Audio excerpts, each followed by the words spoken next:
사랑합니다. 우리 축복합니다. 우리 함께 인사하길 원합니다. 사랑합니다. 축복합니다. 네, 사랑하고 축복합니다. 하나님이 주시는 많은 은혜와 복 받을 수 있는 우리 성도님들 다 되시기를 바랍니다. 그리고 진정 어린 이 고백이 하늘로 올라가서 우리가 서로 사람에게 하지만 하늘로 올라가서 이 놀라운 은혜가 복이 이게 하늘로 내려지기를 간절히 소망합니다. 아멘. 오늘은 절기적으로 종료주일입니다. 종료주일, 또 말씀드린 광고처럼 이제 고난의 주간이 시작이 됐는데 고난 후에 부활을 경험하게 됩니다. 네, 오늘 특별히 죽음을 깨트린 예수님의 본문을 우리가 살펴봤고 그 위에 사람들의 반응을 보게 되는데 어떻게 이 상황을 받아들이는지 우리 한번 보기를 원합니다. 그런데 오늘 본문의 제목이 뭐냐면 죽어도 되는 한 사람이에요. 과연 죽어도 되는 사람이 있을까? 많은 이들. 근데 세상에 종종 비슷한 것들이 있는 것 같아요. 어떤 누군가를 위해서. 전 딱 처음에 생각했을 때 이 효녀 심청이 생각이 나더라고요. 어디서 그러면 아버지를 위해서 이렇게 투신 자살을 했는데 그러면 아버지가 그걸 알고 행복할 수 있을까? 뭐 이런 생각도 들고 공양리 300석에 제물이 돼서 팔려가는 일이 말이죠. 이해가 되지 않고 한 명의 죽음으로 여러 사람이 살 수 있다는 것 위해서 과연 그 죽음이 어떠할까? 세상에도 정말 그런 것들이 많이 존재할까? 뭐 여러 이야기들은 조금 있더라고요. 오늘 다시 한번 오늘 본문 속에서 살펴보길 원하는 것이 나사로가 죽었잖아요. 그런데 살아났어요. 나흘 만에 살아났어요. 이게 대단하네. 이 정도로 놀랄 일이 아니라 엄청나게 놀랄 일이에요. 그러면 어때요? 막 기쁨이 넘치고 막 엄청난 축제와 이런 향연이 일어나야 되는데 그런데 그런 일이 일어나기보다 좀 다른 일이 사실 오늘 읽은 본문에서 일어납니다.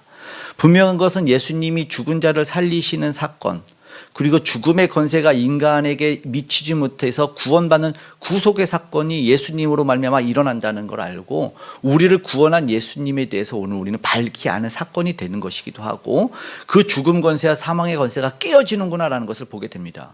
그러면 오늘 우리도 그 예수 그리스도를 믿음으로 말미암아 우리에게 있던 사망 권세와 죄의 권세가 깨질 줄 믿습니다. 아멘. 이렇게 하는 거죠. 아멘. 진심으로 아멘입니다. 그런 놀라운 일이 우리에게 일어나는 거예요. 그러면 그 하나님께 우리는 이 땅에 오신 하나님이 예수님께 감사와 영광과 찬양을 올려야 되지 않습니까? 그런데 사실은 그렇지 못하는 일들이 있는 거예요. 오늘 본문이 특별히 그런 것 같아요. 그들의 배경은 뭐냐면 뭐 정치를 잘하시고 좋아하시는 분도 있지만 이 배경이 사실은 정치판인 것 같아요. 정치판에서 무슨 얘기를 하냐면 이들이 지금 뭔가 불안한 것 같다는 거죠. 정치는 내 밥그릇 아니겠습니까? 지키는 건. 정치는 희생이 아니고 뺏어 죽이는 것 같다는 생각이 들어요. 뭐 얼만큼 인정하는지는 모르겠지만 그들이 결정하는 게 있어요. 정치가 이제 모여서 지도자들이 모여서 결정한 것이 무엇이냐면 우리 47절의 말씀 한번 읽겠습니다. 시작. 이에 대제사장들과 바리새인들이 공회를 모으고 이르되 이 사람이 많은 표적을 행하니 우리가 어떻게 하겠느냐. 아멘. 자기들이 결정을 한다고 생각합니다. 이게 정치의 힘이죠. 이게 기본적인 배경입니다. 내가 무언가를 해야지만 우리가 무언가를 해야지만 결정이 되고 그래야지만 살 수 있다고 생각을 합니다. 중요한 것은 하나님의 뜻은 보이진 않는 거예요. 여기는 종교 지도자들이었기 때문에 그들이 아무리 정치적인 색깔이 짙더라도 종교적인 것보다 종교적인 것에 맞춰 하나님이 등장을 해야 되는데 그런 것은 별로 없는 것 같습니다. 특별히 정치의 세계답게 권력과 지도력. 근데 사실은 이런 것만 보더라도 오늘 예수님을 사실은 죽이기로 결정하는 이 본문 속에서 정치가 무엇이라고 하면 좀 무섭다라는 생각이 드는 거예요. 너무나 안타깝지만 왜냐하면 우리가 이제 정치가 얼마나 무섭냐면 예수님이 오셨을 당시에도 정치력이 한번 발동하지 않습니까? 아기 예수가 등장했다 그래가지고 헤롯 대왕이 무슨 일을 하는지 알죠? 어린 아이들을 다 죽입니다. 누군지 모르니까. 그런데 그게 어디에도 있었어요? 애굽에도 있었어요. 애굽에도. 그들이 힘이 세지는 것 같으니까 내게 위기가 느껴지면 그것을 제거시키는 거예요. 이게 정치의 무서움인 것 같아요. 영적으로도 사실 요한계시록에도 이 여자가 낳은 아기를 죽이려고 하는 것이 있지만 중요한 것은 이 정치의 세력을 이용하는 이들이 오늘 본문의 배경으로 가장 중심된 인물로 등장을 하는 것을 보게 됩니다. 왜냐하면 정치에 불안을 느꼈던 것 같아요. 결국에는 이 정치는 무엇과 결탁을 해서 이 민심을 안정시켜야 되는데 그것이 과제였어요. 왜냐하면 예수님을 따르는 군중들이 생긴 거예요. 예수님을 자기들보다 더 따르니까 이들이 뭘 해요? 불안하고 위기를 느꼈다는 것이죠. 그래서 이들이 이 48절에 보더라도 정치적 메시아가 되더라도 기득권을 만약에 그럼 예수님이 그들을 구원할 정치적인 메시아가 자기들 위로 세운다 하면 자기들은 기득권이 사라지잖아요. 내게 있던 권세가 다 사라지는 것 같고 그 출처 없는 이에 아래로 들어가는 것이어야 되는데 그게 이제 정치에는 허용이 안 되는 것 같아요. 뭐 빌라도도 마찬가지죠. 그들에게 밀란이 날까 두려워해서 그들을 십자가로 내어주는 거 보니까 예수님의 사실은 십자가의 죽음 가운데는 굉장히 큰 정치적인 이 영향력과 뒷배경이 분명히 존재한다는 거예요. 그래서 오늘 이거는 우리가 분명히 알아봐야 될 것 같아요. 불의한 권력은 결국은 안타깝지만 의인을 압제하는 폭력의 도구가 되는 것을 먼저 보게 된다는 것입니다. 왜냐하면 그들의 결론을 내린 것은 바로 오늘 이거예요. 한 사람을 죽이자라는 결론이기 때문에 그렇습니다. 저들이 모여서 정치적 배경에서 하는 것은 선한 일인 것 같지만 한 사람을 죽이자는 거예요. 특별히 누구요? 무죄한 사람을. 죄가 없는 분을 죽이자고 말하는 거예요.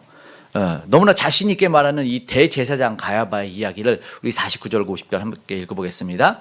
그 중에 한 사람 그 해의 대제사장인 가야바가 그들에게 말하되 너희가 아무것도 알지 못하는도다. 한 사람이 백성을 위하여 죽어서 온 민족이 망하지 않게 되는 것이 너희에게 유익한 줄을 생각하지 아니하는도다 하였으니. 오늘 본문을 보십시오. 대제사장이 너희는 뭘 아무것도 모르는 사람들, 마치 자기가 이제 큰 소리 칩니다. 그러면서 한 사람이 죽으면 모든 백성이 괜찮아. 우리나라가 안 망해. 너희는 그것도 모르냐? 지금 말하고 있는 거예요. 결론은 뭐예요? 살인하자는 거예요. 정치적인 것에는 살인이 아니고 민족을 살리는 해답인 것 같아요. 이들이 결론을 내린 것이 그런 것이죠. 좀 우리 안에는 좀 이해가 되지 않는 이 산헤드린 공회라고 하는 곳에서 결정낸 것은 예수님이 사실은 미웠죠. 종교적인 뭔가 차이, 편애가 있다고, 편견이 있다고 생각을 했어요. 그러나 우리 예수님이 가르쳐 주신 것은 종교적인 바르게 하는 일이었다는 걸 알게 되잖아요. 특별히 그들이 성전을 기도하는 아버지의 집을 강도의 소굴로 만들었다고 예수님이 뒤집어 엎어요. 그러면 어떻게 돼야 돼요? 기뻐해야 되잖아요. 생명 살리는 일, 38년 병자를 살린 일, 이거 기뻐해야 되잖아요. 그런데 저들이 기뻐합니까? 아니에요. 기뻐하지 않아요. 생명이 구원되는 일이 하나님의 기본적인 뜻임에도 불구하고 저들은 지금 다른 해석으로 오해를 하면서 예수님이 자기들을 괴롭히는 사람으로 알고 있다는 것이죠. 그럼 결국 뭐냐면 예수님이 이 땅에 오셔서 잘못된 것을 고쳐주실 때 우리는 그러면 잘 받을 수 있을까요? 그런 고집과 전통을 내려놓을 수 있을까 한번 생각해 봐야 되는 것이죠. 그래서 결국은 불법을 통해서 저들을 마음대로 했던 것에 대해서 베드로가 저들에게 질책합니다. 나중에 성령이 임해서 사도행전 2장 23절 함께 읽어볼까요? 시작. 그가 하나님께서 정하신 뜻과 미리 아신 대로 내준 바 되었거늘 너희가 법 없는 자들의 손에 빌려 못 박아 죽였으나. 예수님을 죽인 이유가 너희들이 법 없는 자, 불법으로 지금 죄 없는 예수님을 죽였다라는 것에 대해서 질책해요. 우리는 예수님이 왜 죽은 줄 알죠. 예수님은요 죄 없으셨어요. 그리고 그분의 죽으심은 우리의 죄악 때문이라는 것을 알고 있죠. 이사야서 잘 아는 말씀 함께 읽어보겠습니다. 우리는 다 양 같아서 그릇 행하여 각기 제 길로 갔거늘 여호와께서는 우리 모두의 죄악을 그에게 담당시키셨도다. 아멘. 예수님은 죄를 담당하신 분이에요.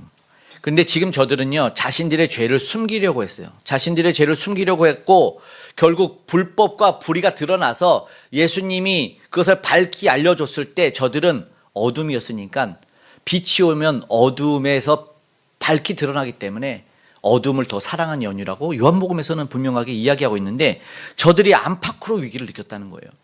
예수님을 죽여야 된다고 결정했던 이들이 말했던 기득권, 어떻게 얘기하는지 바로 로마인 때문이라고 말하는데요. 48절 함께 읽어봐요. 시작.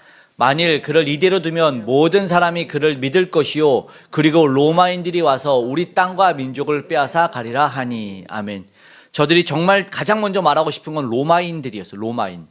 로마인은 그런데 복음서에서 여기 유일하게 한 번 나옵니다. 이게 저들을 적나라하게 드러나는 것이에요. 로마인이라는 단어를 등장시키면서 이 배경, 이 정치적인 세력 속에서 가장 신경을 쓰고 있는 자들이 누군가. 지금 우리가 잘 아는 대제사장들, 종교 지도자들 아닙니까? 근데 예수님을 죽여야 된다고 말한 저들이 가장 눈치 보고 있는 권력의 실체는 로마의 힘이었어요. 로마는 알지만 이 유대 땅 이전, 예수님이 오시기 전에 100년부터 이 중동 지역을, 지중해 지역을 장악했던 실제 세력이었어요. 그들의 파워가 어마어마했어요. 로마는 권세가 어마어마했고, 이 조금만 잘못했더라도 뭐 시골 같은데 로마 병사들이 주둔하진 않았지만 조금만 문제가 생기면은 이 곳곳에 배치된 이 로마 병사들이 막 달려가가지고 이 군사력으로 모든 사람을 죽이는 일. 실제로 예수님이 오시기 전에 마카비라든가 여러 유대의 청년들이 반란을 일으켰어요. 로마가 왜 우리를 죽이냐, 마치 우리나라 독립투사들이 일어났던 것처럼. 근데 그 결과가 어떻게 됐냐면 로마를 꺾을 수가 없었어요.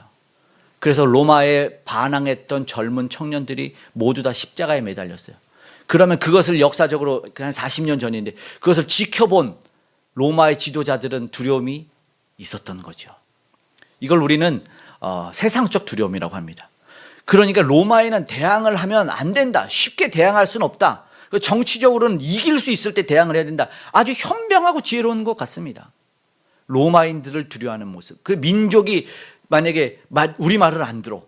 야, 너 지도자로 세웠는데 마치 총독처럼 지도자들로 세워놨는데 너희들 말 안 들으면 그럼 자기들이 먼저 처단을 당하는 거예요. 그러니까 뻔히 보이는 술수를 하는 거예요. 너무나 예상이 되는 것이죠. 그래서 만약에 잘못돼서 우리 백성들이 통제 안 되고, 야, 예수님이 엄청난 분이야. 예수님이 죽은 자를 살리셔서 우리 예수님에게 가자. 이걸 보고를 받았잖아요. 그러면 저 사람들이 야, 가지마. 예수님은 가짜야. 예수는 가짜야라고 말한다면 자기네 말에 통제를 따르지 않고 이거 자기네 민족이 3분 5열 막 갈라질 거 아닙니까? 그러면 어떻게 돼요? 로마가 와서 당장에 무력으로 제압을 해버리는 일이 생겨나는 거죠. 그게 두려운 거죠. 야, 나라가 망하게 생겼다. 이제 크게 확장한 것이죠. 사실은 구원받은 일인데 그러면 로마 군사들이 진군에서 달려오는 그것에 굉장히 큰 두려움과 위기를 느꼈다는 것이죠. 한 사람을 결국 한다는 것이, 결국 저들이 결론을 내린 것은 이 밀란이 나거나 분열을 시킬 것 같은 저 한 사람만 없으면 된다. 저 한 사람을 죽이면 될 거다. 근데 이런 일이 결국은 우리 안에 있을까요? 충분히 있다는 얘기예요. 이건 성경에만 나오는 일이 아니라는 것이죠. 종종 일어나요. 그러니까 내 이익을 위해서 누군가를 죽이거나 다른 사람에게 좀 작게는 손해를 끼쳐도 된다. 이런 일들이 있어요. 이번 주에 준혜원이었던 분이 잠깐 수예배 때 들려서 이후에 얘기를 나눴는데, 진짜 이 차가 그냥 부딪히고 내 차는 부딪히지 않고 상대가 조금 났는데 괜찮아요 그랬더니 병원에 입원해 있고, 그걸 1년에 3번 하셨대요. 병원에 입원해 있는 걸 3번 하셨어요. 딱 조금 붙었는데 뒤로 제껴서 누워있는 분도 있었대. 근데 이제 1년에 3번이나 그런 사고가 났으니까 면허를 반납하라고 자녀들이 얘기했다는데 근데 그런 일들이 종종 비일비재한데 작은 경우고, 사실은 그런 일들이 많이 있잖아요. 나만 살자고, 아니면 누군가를 결국은 내 거를 위해서, 정확한 내막은 모르겠습니다만 우리나라에서 지금 일어나는 파업과 분쟁과 데모 같은 농성들을 보면 다 그렇지 않았나요? 네? 택배도 파업하고 버스도 파업하고 지하철도 파업하고 뭐 다 파업. 예? 그건 얘기 안 하려고 그랬는데 그 다 파업해요. 그러면은 잘은 모르겠지만, 물론 들어주는 분들의 입장에서 좀 잘 들어줬으면 좋겠지만 결국 내 거 조금 얻겠다는 거 아니에요? 내가 좀 유리한 거, 그렇죠? 근데 이제 뭐 안타까운 거는 왜 여기에 생명이 담보가 되냐는 것이죠. 그거는 우리가 조금 안타깝다. 이런 생각을 하게 되는 것입니다.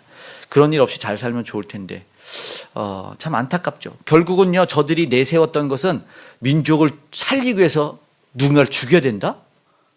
이게 말이 될지 모르겠어요. 이게 저들이 내세운 핑계입니다. 한 사람이 죽어도 된다는 것, 이거는 그리고 스스로의 해석이 아니라 그랬죠. 오늘 본문에 보면은 이 50절, 야, 너희가 몰라, 죽여야 돼, 여기서 말한 51절에 대한 해석 52절과 함께 읽어보기를 원합니다. 51, 52절 시작. 이 말은 스스로 함이 아니요 그의 대제사장이므로 예수께서 그 민족을 위하시고 또 그 민족만 위할 뿐 아니라 흩어진 하나님의 자녀를 모아 하나가 되게 하기 위하여 죽으실 것을 미리 말함이로라. 아멘. 저들은 진짜 모르죠. 오늘 우리도 진짜 모르는 일이 하나 있는데 예수님의 죽으심은 과연 무슨 의미를 가질까라는 것이죠. 저들이 과연 구속의 죽음을 알까? 예수님의 십자가의 죽음을 알까? 십자가에 들려서 하나님의 저주를 풀어냄으로 말미암아 모든 인류를 살려낸다는 그 구속의 의미를 알까? 진짜 민족을 위하기 때문에 사실은 하나님이 저들이 예수님을 죽이는 것을 허용을 하십니다. 가야바의 예언은 예수님의 죽음에 대한 것인데 그런데 예수님의 죽음에 대해서 가야바라는 이 정치의 세력이 알고 있을까요? 모른다는 것입니다. 그런데 자신이 가진 위치를 가지고 지위를 가지고 이 놀라운 선포를 하게 하죠. 한 명이 죽음으로 말미암아 민족이 산다. 그런데 오늘 본문에 보죠. 스스로 한 것이 아니다라고 말합니다. 오늘 이런 일이 일어날 수 있어요. 우리 주위에 굉장히 크게 경각심을 가져야 되는 것이 무엇이냐면 나는 지키지도 않는데 하나님의 뜻을 선포하는 사람들이 있을 수 있어요. 부끄럽네요. 나는 잘 따르지도 않으면서 그리고 뭐 마치 엄청난 것을 전달하는 것처럼 그리고 마치 설교나 찬양이나 어떤 하나님의 메시지를 전해서 엄청난 일이 일어나면 내가 전한 건가요? 아니죠. 하나님이 사용하는 도구고 하나님이 그 뜻을 이루는 것인데 오해하는 일들이 생겨요. 또 하나 또 생각할 수 있는 건 뭐냐면 하나님이 저들을 사용하실 수 있다는 거예요. 그러니까 개떡 같은 어떤 지도자가 있을지라도 하나님의 메시지가 선포되면 우리의 입장에선 뭘 해야 되냐면 분별해야 된다는 겁니다. 세상에 엄청난 일들이 일어나요. 그런데 완벽한 인간은 없고 완벽한 세상은 아직은 없지 않습니까? 그러나 하나님의 뜻은 실현이 되고 있어요. 이 가운데. 그러면 죄인으로도 하나님은 일하실 수 있고 아니면 뭐 의인에도 당연히 일할 수 있겠지만 그 가운데 하나님의 메시지가 선포되는 것은 우리가 분별해내고 우리가 캐치해야 되는 문제일 수 있다는 것입니다. 결국 하나님은 민족을 위하는 일을 위해서 저를 잠시 사용해서 선포케 하시는 거죠. 그럼 우리가 이 예수 그리스도가 한 명 이 모든 민족을 위해서 죽는다는 이것을 생각하면서 오늘 우리는 다시 한번 하나님 앞에 겸손해질 수 있어요.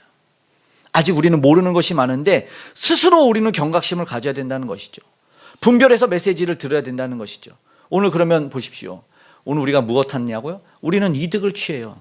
내 것을 얻기 위해서 타인을 죽일 수 있다고 생각하는 저들이 있는데 오늘 우리가 생각해 봐야 돼요. 적지 않은 많은 위기와 혼란이 있지 않습니까? 각자 저마다의 이야기를 해보라고 하면은 다 힘든 일이 있어요. 다 위기가 있어요. 다 어려운 일들이 있어요. 아주 많아요. 건강의 문제도 있고 물질의 문제도 있고 관계의 문제도 있고 신앙의 문제도 있고 영적인 문제도 보이지도 해결되지 않는 것들이 너무나 많은데 그러면 오늘 우리가 내가 살려면 과연 무슨 일을 해야 되냐 오늘 이 종료주일에 깊게 생각하기를 원합니다. 여러분이 할 수 있는 일이 무엇일까요? 여러분이 할 수 있는 일? 오늘 아주 중요한 일인데 47절에 예수님을 저들이 뭐라고 호칭하는 줄 아세요? 뭐라고 하십니까? 이 사람이라고 합니다. 이 사람. 죽음으로 내줘야 될 뿐이었기 때문에 랍비어라고 말했던 이들도 이제는 없고 선생님이여라고 말하는 이도 없고 주여라고 말하는 이도 없고 그리스도라고 말하는 이도 없고 이 사람 뭐예요? 그리고 나서 죽을 사람으로 정죄해요. 이미 사형 선고를 내린다는 것이죠. 저들이 말한 대로 이 사람이 지금 뭐예요? 죽어야 되는데 그런데 이해되지 않죠. 죽음을 깨트리신 분인데 죽여야 된대요. 저들이 지금 굉장한 혼란 속에 있는 것 같습니다. 죽은 자를 살려냈는데 저들이 지금 자신들의 손으로 죽이겠다는 거예요. 뭐 해야 됐는데? 야, 하나님의 보고를 받을 때 어떤 보고를 받았는지 아시겠죠? 그 마리아와 마르다, 그 나사로가 살았을 때 그 현장을 목격했던 사람들이 예수님이 했던 대사와 대화들을 다 듣고 가서 그대로 보고한 거예요. 예수님이 뭐 했죠? 하나님께 영광을 돌리고 하나님께 감사를 드렸고 그 기도를 들으신 게 감사했어요. 그리고 죽음을 깨트리는 선포까지 하셔서 모든 것을 보셨는데 그걸 다 들었으면 저들이 뭐 해야 돼요? 이건 하나님이 하신 일이구나라고 예수님을 바로 알았어야 되는데 이 예수님을 오해하고 있다는 것이지 아니에요. 그 예수님을 죽여버린다는 거예요. 이게 이해가 될까요? 이해가 되지 않아요. 예수님이 지금까지 뭐 해오셨죠? 엄청난 일을 하세요. 아픈 자를 치료하고 영혼까지 구원해내시는 일까지 하시는데, 근데 지금 저들은 무슨 문제? 사회적 정치적인 문제로 지금 판단하고 있다는 것이죠. 그래서 어쩌면 여러분 정치는 좀 무서운 것 같아요. 그죠? 정치 하실 거예요? 하실 분은 하시겠죠. 우리도 정치를 참여해야 돼요? 안 해야 돼요? 투표는 4월 12일 날 하셔야 됩니다. 4월 12일 제22대 국회의원을 뽑아야 돼요. 그럼 뽑고 나서 어떻게 해야 돼요? 수요 예배가 있는 날이니까 수요 예배로 오시면 됩니다. 그때 뭐가 있냐면 유아 세례가 있습니다. 함께 투표하고 예배드리고 유아 세례를 축하해 주시면 될 것 같습니다. 막간의 광고였고요. 나사로가 살아난 일이 일어났지 않습니까? 근데 이해가 되지 않는 일이 있다는 거예요. 그걸 뭐예요? 사람들이 예수님을 안 봐. 예수님을 안 봐. 왜요? 내 것 때문에 그래요. 내 것 때문에. 내게 가장 강해지는 순간 하나님은 안 보이는 겁니다. 그래서 오늘 다시 우리는 예수님을 바로 보고 있는지를 점검하는 시간이 되었으면 좋겠어요. 내가 힘듦이 문제가 있고 내게 고난의 문제가 있어도 내가 예수님을 바라보고 있느냐? 사실은 이 문제거든요. 오늘 무슨 날이라고요? 종려주일이에요. 종려주일에는 외침의 소리가 하나 있어요. 무슨 외침이죠? 호산나입니다. 호산나. 호산나의 뜻은 뭐예요? 지금 구원하소서란 뜻입니다. 지금 굉장히 중요한 얘기가, 예수님이 예루살렘에 입성하자마자 모든 백성들이 지금 이 괴계가 있음에도 불구하고 영혼의 외침처럼, 나중에는 다른 복음서에 보면은 어린 이들만 외쳐요. 자기들의 옷을 깔았던, 겉옷을 깔았던 이들이 안 보여. 종려가지를 흔들면서 주님을 반겼기 때문에 종려주의라고 하는데, 호산나의 외침이 나중에 이 서슬퍼런 대제사장이 째려보자마자 다 사라지고 나서 찬양을 못하게 한 거죠. 애들만 호산나 나중에 외쳐요. 그래서 찬양을 멈추게 했더니 예수님이 뭐라고 하는지 아시죠? 너희들이 저들을 찬양을 못하게 하면 돌들이 소리 지를 거야 라고 말합니다. 오늘 분명하게 우리가 외쳐야 될 진심 어린 고백과 찬양은 호산나, 우리 주님이, 예수께서 우리를 구원하신다라는 것입니다. 지금요 저들은 참된 구원자를 모르기 때문에 호산나를 외치지 않고, 지금 저들은 뭘 봐요? 로마는 보이고 힘센 사람은 보이고 내 기득권은 보이지만 예수님은 안 보이니까 호산나가 나오지 않는 겁니다. 하나님을 의식하지 않는 인생들이 되었다는 것이죠. 왜요? 로마 조금 있으면 저들은 호의호식할 수 있거든요. 저들에게 지위를 유지시켜줄 권력은 아직은 로마였기 때문에. 그런데 잘 보면 조금 더 힘센 사람이 나타나, 힘센 나라가 나타나면 이런 사람들은 바로 붙어버립니다. 예레미야를 보니까 그렇더라고요. 유다 백성들의 이 뼛속에 있던 문제 속에 그런 게 있었어요. 조금 힘세면 절로 붙어버려. 저기로 붙어버려. 바벨론으로 가는 척하다 애굽으로 붙어버려. 이것이 저들이 문제였어요. 지금 우리의 문제는 그런 문제가 없을까요? 메시아를 기다리지 않았다라고는 말 못할 것 같아요. 메시아를 기다리죠. 그런데 지금의 상황과 환경 속에서 지금 저들이 도전하고 용기를 낼 수는 없었다는 거예요. 아직 저 예수님은 아직 권세가 조금 모르겠는데, 지금 로마가 더 센 것 같은데. 그래서 저들은 못해요. 어쩌면 로마는 변명이고 저들은 지금 자기 밥그릇을 못 내주는 거예요. 밥그릇, 철밥그릇. 그들의 오늘날의 문제죠. 이걸 뭐라고 얘기하냐면 세상에서 말하진 않지만 오늘 우리는 세속적이라는 표현을 해요.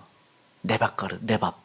세속적이란 말이요, 히브리서 믿음장에 가면 에서한테 이런 말합니다. 세속적인, 우리말 성경으로 세속적인 에서는 이렇게 말합니다. 무슨 말인 줄 아세요? 왜 세속적이에요? 밥 한 그릇에, 한 끼 식사에 자기의 영적 장자권을 팔아먹었기 때문에 세속적인 에서는 이런 표현이 되는 거예요. 오늘 우리도 마찬가지. 내가 세속적인 부분을 점검하지 않으면 오늘 우리는 그런 핑계를 들어요. 그러면 하나님이 이 땅에 예수 그리스도를 보내주셔서 무엇을 보라고 하셨어요? 선포가 뭐 예수님이 오셨다, 이게 하나님의 나라가 왔다. 하나님의 나라가 왔다. 그 나라를 사모하는 우리가 되기를 원한다는 것이죠. 많은 이들은 하나님의 나라를 사모하는 것 같지만 사실은 이 땅에 안주하고 싶어 해요. 베드로도 그랬어요. 그냥 여기에 초막을 찍고 살았으면 좋겠다고 말합니다. 믿음이 있는 것 같지만 세상을 살아갈 때 그 기준을 점검해 보면은 결단이 안 일어나는 거예요. 마치 오늘의 대제사장과 서기관 바리새인들의 모습이죠. 오늘 진짜 잘 점검해야 되는 것은 내가 어떤 신앙적 행위를 하는 일이 아니었을까요? 맞아요. 성경도 잘 알고 저들은 기도와 말씀과 예배에 빠지지 않는 사람들이었어요. 근데 그게 정말 중요한 건 아니더라는 것이죠. 뭐예요? 사실 그들보다 더 중요한 건 체면인 것 같아요. 기득권인 것 같아요. 다른 거 다 몰라도 내가 무시당하면 못 참아. 네가 감히 내 자존심을 건드려라면 못 참아. 그러니까 모든 것을 거부해버려요. 어쩌면 저들이 그 거부가 참된 하나님의 영광을 가리는 일이 될 수 있다는 것이죠. 하나님의 일을 하는 것 같으나 진짜 하나님의 일을 인정하지 않는 일, 이건 어쩌면 심각한 문제일 수 있습니다. 나의 나라를 지키기 위해서 죽어도 되는 한 사람이 있다고 저들은 말하고 있었어요. 우리는 알고 있죠. 누군가가 죽여서 생겨나는 나라가 하나님 나라가 아니라 내가 죽어야 가는 나라가 하나님의 나라라는 것을 보여주죠. 내가 죽어야 가는. 그리고 진짜 그 나라를 우리에게 주시기 위해서 죽어야 됐던 분을 우리는 알고 있습니다. 그분이 누구예요? 오직 예수 그리스도. 그래서 오늘 우리는 구원자 예수 그리스도를 믿어야 된다는 것입니다. 저들은 지금 오해하지 않습니까? 그러나 우리는 알고 있잖아요. 정치적 혁명을 통해서가 아니라 그저 양을 위해 자기 목숨을 내놓겠다고 말씀하셨던 이들 아닙니까? 예수님 아닙니까?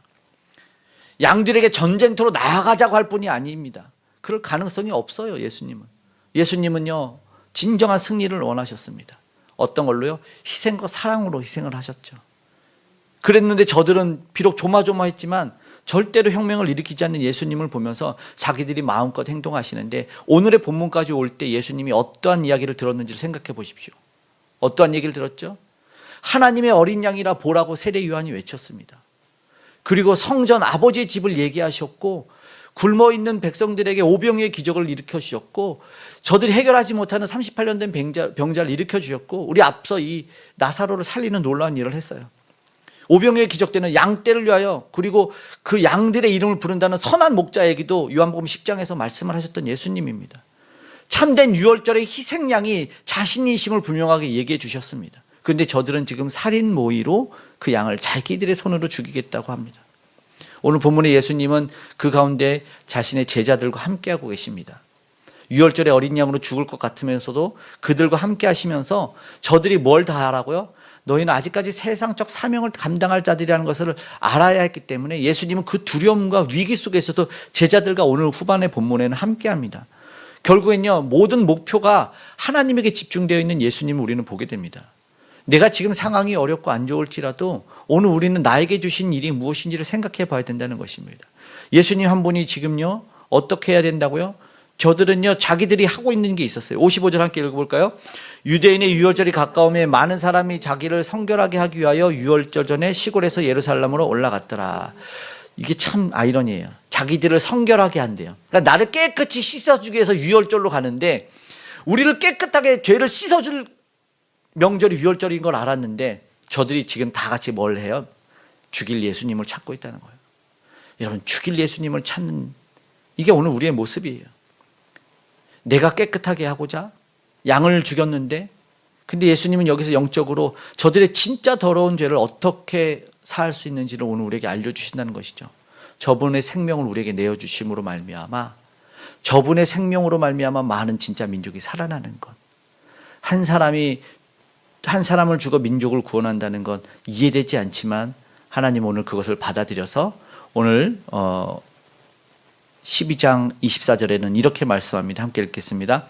내가 진실로 진실로 너희에게 이르노니 한 알의 밀이 땅에 떨어져 죽지 아니하면 한 알 그대로 있고 죽으면 많은 열매를 맺느니라. 아멘. 오늘 우리가 다시 한번 기억할 것은 주님이 오늘 고난당해서 이제 죽는 한 주를 보내게 됩니다. 그러나 주님의 죽으심은 우리 모두를 살리시는 놀라운 영광된 일이 된다는 걸 기억했으면 좋겠습니다. 나를 구원하시기 위해 오신 그 죄인들을 위해서 흘리신 피를 이 시간 찬양하는 우리 미랄 찬양 함께 하길 원합니다.